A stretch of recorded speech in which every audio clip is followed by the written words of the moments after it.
సినిమాల విషయంలో ధనుష్ జోరు చూస్తే పోకిరిలోని ప్రకాష్ రాజ్ డైలాగ్ గుర్తుకు రావాల్సిందే. అందులో జీవితంలో ఎవరెలా పైకొస్తుంటారో చెబుతూ నేను రెండో రకం అనుకుంటావేమో మూడో రకం అంటాడు ప్రకాష్ రాజ్.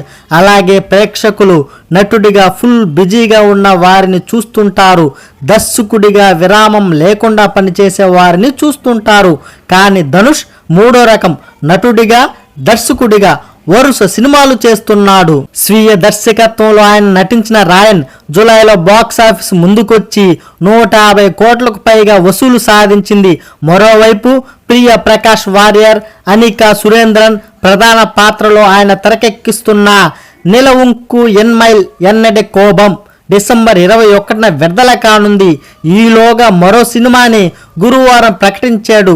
స్వీయ దర్శకత్వంలో ఆయన నటిస్తున్న ఈ చిత్రానికి ఇడ్లీ కడే టైటిల్ ఖరారు చేశాడు.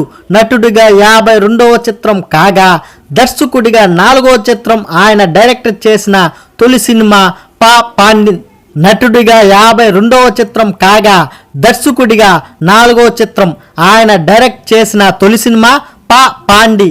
ధనుష్ ఇచ్చిన అప్డేట్తో నెట్టింట కొందరు ఫ్యాన్స్ ఆనందిస్తుంటే అప్పుడే మరో సినిమానా అంటూ కొందరు ఆశ్చర్యం వ్యక్తం చేస్తున్నారు. వీటితో పాటు ధనుష్